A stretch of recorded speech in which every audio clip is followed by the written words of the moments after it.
How can I get more clients for my life coaching practice? Are you a life coach? Do you want more clients? You're in the right place. I can help you with that.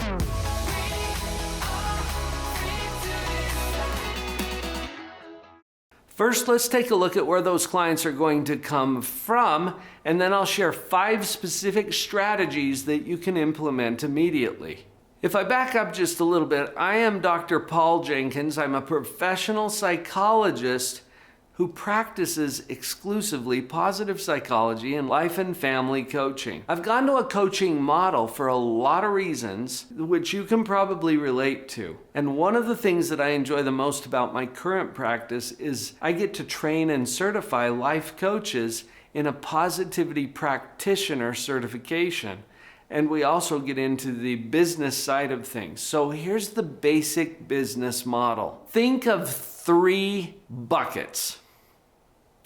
And these buckets are full of people. The first bucket is people who know about you. So thinking about your life coaching practice, how many people out there in the world actually know about you, that you exist and that you're a life coach and that you have some things that you might be able to offer them? That's bucket number 1. Bucket number 2 are the people who know you, they like you, and they trust you. So these might be your followers or your subscribers if you have a podcast or a YouTube channel like I have. Whatever represents the people who know you, like you, and trust you, that's in bucket number 2. These are your people. Bucket number 3 are the people who pay the bills. All right? They're the ones who are hiring you and paying you to do your thing for them. So they're your clients, or the people who are on your membership, or those who come to your events and actually pay a fee to engage with you. So we've got our 3 buckets, and the numbers of people that you have in each of those buckets matters, because who's going to show up and pay you the bills? As we talk about getting more clients, we're mostly talking about bucket 3. They're the ones who you consider to be your clients or your customers. Where are they going to come from? Bucket 2, they're going to come from the people who know you, like you, and trust you. Because if they know you, like you, and trust you, they're going to want to get more of what you have to offer. And people do business with people that they know, like, and trust. So they're going to come from bucket 2. Does that make sense? Where do the people in bucket 2 come from? From bucket 1, because they have to know about you before they can develop a relationship with you so that they can know you, like you, and trust you. When I learned this model first, I realized everything that I need to do in my business has to fill bucket 1, bucket 2, or bucket 3, or move people from one bucket to the next one. That's how I make sense out of everything that I do now. So here on YouTube, for example, I'm filling bucket 1 and moving people from bucket 1 to bucket 2. So if you find me on YouTube, you drop into bucket 1 for me. Now you know about me. If you watch several of my videos here, or if I'm able to help you answer a question about parenting your kids, or about staying positive, or about learning how to improve your life coaching practice, then you move over to bucket 2. Because you get to know me, and we develop a relationship here where you start to decide, can I trust this guy? Does he have something really that he can offer me? Now you're in bucket 2. And occasionally you'll see me make an offer to engage in my membership platform. For example, Live on Purpose Central. You can check it out at go.liveonpurposecentral.com. Am I trying to sell you my membership here today? No, I want to give you an example of what it looks like to move people from this bucket into that bucket, because then you become a paying client if you sign up for my paid membership. And that's just an example, okay? So we're going to be moving people through these buckets. I share this with you because if your question is, how do I get more life coaching clients? How do I get people into bucket 3? Well, obviously we have to have a good bucket 2, and we have to have a bucket 1 that feeds people through the buckets.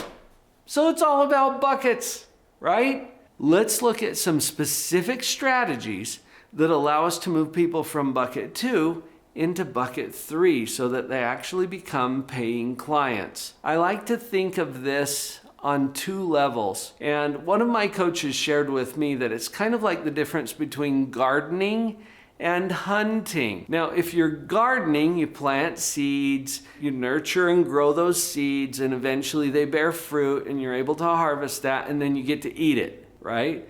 Hunting, you go out and you find something, you kill it, and you eat it. Now, that's an example of two very different ways to get new clients. The gardening approach would be, let's work on bucket 1, let's work on moving people from 1 to 2, and then let's work on moving people from 2 to 3. I'm going to give you 2 gardening ideas, and then let's talk about 3 hunting ideas, which is where we just drop them right into bucket 3. Okay, so gardening tip number 1 is to create your freemium. Now, what is a freemium? A freemium is a lead capture. It's sometimes we call it a lead magnet. That's where you create something that people want to get. You offer it to them for free in exchange for their contact information. Like this one. Now, I share this with you as an example, but also because I think you might want this. I have put together a free quiz. It's an assessment that you get to take to see where you are in the progress of becoming a positivity practitioner. Whether you're a life coach, human resource director, a trainer, an author, a speaker, go take my free quiz. So go to the URL on the screen, and I'm showing you exactly how I would do this because I'm doing it, right? But use it as an example. Go to the URL on the screen, drpauljenkins.com/practitioner quiz. You're going to find there is a free assessment that you get to take, and then I will provide for you the results of that will show you right where you are in your progression. Now, this is a little more of a complicated one, having a survey or a quiz. You could do a single one-sheet PDF like this one. This is the communication cheat sheet. You can get this one at drpauljenkins.com/communication. And go get it if you want to have another example, and you'll see how I've set that up. This is free. You want to come up with your freemium, something that you can offer for free in exchange for someone's contact information, because that gets them into your bucket 1. Okay? And as they start to know you, like you, and trust you, they can move over to bucket 2. So that's strategy number 1. Gardening strategy number 1, create your freemium. Now here's my second gardening tip. When you have your freemium, go out there and offer your freemium on 2 different marketing channels. Now, when I talk about marketing channels, the only way to get people into bucket 1, well, there's 2 ways really: marketing or advertising and referral. Now, you get to decide what your marketing channels are, but my challenge to you, and the second gardening tip for you today, is to offer that freemium that you came up with on 2 marketing channels. So maybe you make a YouTube video and you offer it there, like I've demonstrated for you here. Or you put it out on Facebook, or you go to TikTok, or you give a talk somewhere to the local Rotary Club, or whatever it is. Find a marketing channel where you can actually offer your freemium in exchange for someone's contact information. I mentioned giving a talk. I do a lot of speaking. And when I was first starting out, I would go to local clubs like Rotary or the Lions Club or whoever it is, right, that gather together, service clubs and organizations. They're always looking for speakers. And I didn't have the fancy internet freemiums like what I've shared with you here today. I had a little quarter sheet that I made up where I asked for people's name and contact information in exchange for a little card that I would leave them about the model that I just shared with them. And now I have this in PDF form and I can offer it electronically, but at the time I would just trade them this for the little slip of paper that they would return to me. So open up your mind about how you're gonna fill up those buckets. Those are gardening tips. Now, I promised you 3 hunting tips too, where we can put people directly into bucket 3. Here's hunting tip number 1. Prepare your offer. If you're going to ask people to come in and be a client or a customer, what is it that they are buying?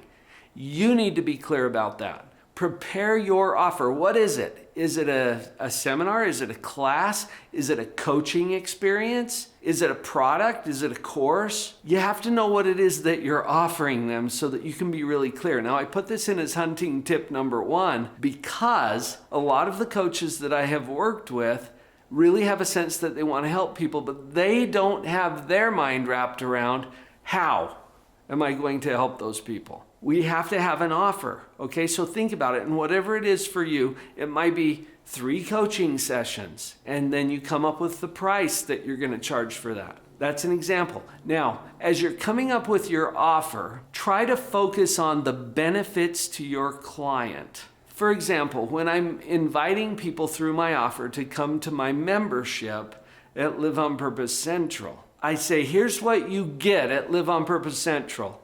More peace in your home, more confidence as a parent, and a transformed family culture that you will all enjoy. Okay, notice I'm focusing on the benefits, not the features. I'm not saying you get group coaching live for me. I mean, I include that in the description, but focus on the benefits to your client. What's in it for them? One of my coaches taught me, if people want to go to Hawaii on vacation, you don't spend a lot of time teaching them about the plane that's going to get them there. You focus on the destination, the sandy beaches and the warm weather and the wonderful foods that they'll get to eat. Okay, the benefits that they get. You get to worry about the airplane because you're going to take them there, but sell the destination, not the plane. Here's hunting tip number 2. I want you to go to your bucket 2 as it is today. And you might think, well, I don't even have a bucket 2, Dr. Paul. Yes, you do, because you know people, and you know people who know you, like you, and trust you. True? Now, you might not have them organized into a database. That doesn't matter. What I want you to do is go to your bucket 2 and offer to 10 of them. I'm not saying sell it to them. I'm saying offer it. Okay? You don't control whether they buy it or not. But you need to get into the habit of making your offer. So call 10 people in bucket 2, offer them what you just came up with in tip number 1, the hunting tip number 1, the offer that you came up with. Offer it to them. This will give you practice in making your offer. And you may sell a few too, but that's not the importance of this particular tip. I want you to try making your offer. Put it out there. Go to 10 people, make your offer. Here's hunting tip number 3. And this one, I saved it till last because it's probably the most powerful one. Ask for referrals. In the helping industry, whether you're a coach or a therapist, a practitioner of some kind, the best way to get people into bucket number 3 through your offer is to ask for referrals. These are people who already have worked with you, they know what you have to offer, and they're willing to endorse it. Look, I can endorse my programs all day long because I'm in love with them. I love what I offer to people. But if my clients love it, that sounds different to the people who are considering coming in. Ask for referrals. This is hands down the place where we leave most money on the table. The people who can give you referrals will connect you more quickly to new clients than any other way that I know. This is relationship marketing at its best. So go to people you've already worked with. Go to people who know what you do and are willing to endorse you, and specifically ask them for referrals. That's hunting tip number 3. Okay, you got this? There's a couple of good ideas for you. Do you remember the quiz that I offered earlier? Go to the URL on the screen, drpauljenkins.com/practitioner quiz. This quiz not only is an example of one of the strategies I've shared with you here today, but it will also help you to wrap your head around where you are in this process so that you'll know what's next for you. It's totally free. I'll share the results with you. Go grab it. I've got your back on this.